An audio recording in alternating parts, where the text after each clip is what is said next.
Top 5 ways to burn and melt body fat. This is absolutely critical. If you want to burn body fat, you have to feed your body on a continual basis so the body doesn't start digesting protein stores. And also you have to stabilize your blood sugar. So what we suggest people do, number one, is you have to eat 6 small meals a day. Now write this down. It's absolutely critical. All this information is in the Maximum Energy Health and Fitness program. We'll try to get through it all today. Now here's how you determine how many calories you eat per meal. And this is so important. If you're a woman and you want to weigh 120 pounds, multiply that by 10. That's 1,200 calories a day. Now, no matter what you do, never go under 1,200 calories. Because, again, you start digesting your lean muscle mass. You lower your own basal metabolic rate. You start losing weight, but you're losing muscle. And then what happens is you lose the weight, you lose your health, you gain all the weight back. Now you have to eat less and less calories to keep from gaining more and more weight. It's a vicious cycle. Don't want to do that. Absolutely critical. 6 small meals a day.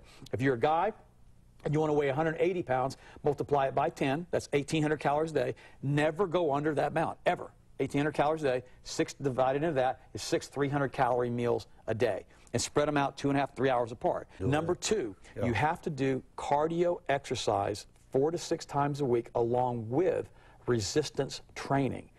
Absolutely critical. Why is resistance training so important? Because the only way you can maintain your lean muscle mass is with resistance training. Because as you get older, like we mentioned, a certain percentage of muscle mass is lost every 10 years. If you eat the protein and you work out, you produce a compound called human growth hormone. It comes out of the pituitary. And that human growth hormone helps to repair the cells when you work out with resistance training. Cardio doesn't do that. Human growth hormone, minimal amounts of human growth hormone are released during cardio, but huge amounts of human growth hormone are released from the blood. It's absolutely critical. Yeah. Now, we've got another product that we developed to help release human growth hormone, and it's a phenomenal product called HGH Stimulate.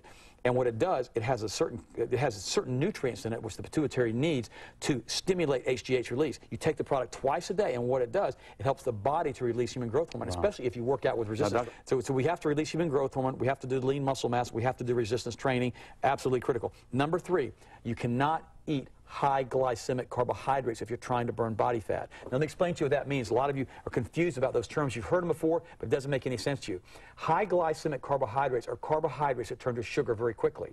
Like a few minutes ago, we were taking a break, and one of the folks asked me, would I like to have some juice? And I said, absolutely not. If I drink juice right now, my blood sugar will spike, my body will release insulin, the insulin will drop my blood sugar down, and my sugars will crash, and I can take a nap in 20 minutes. Just that fast with me. That's why I don't drink juice at all, because of what it does to my blood sugar. We drink bottled water, primarily distilled water if it's stored in glass, spring water if it's stored in plastic, and we have our own distillation system at home that we use. Green tea. Yeah, and sometimes with green tea. But I'll be honest with you, when I was in graduate school at Florida State, I used to drink 18 cups of coffee a day.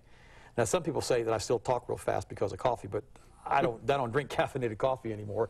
And the sad part about it is people don't realize is that coffee elevates cortisol, the same thing we were talking about earlier, that eats the lean muscle mass and causes you to age very quickly.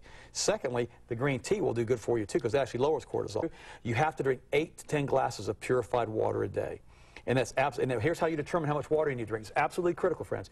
You take half your body weight in purified water in ounces. So if you weigh 200 pounds, that means you take 100 ounces of water a day, or about 10 glasses a day. If you weigh 150 pounds, you take 75 ounces of water a day. It's 8 to 10 glasses a day. Absolutely critical. You have to have water. You have to make sure it doesn't have chlorine or fluoride in it if you want to feel great and have tremendous energy.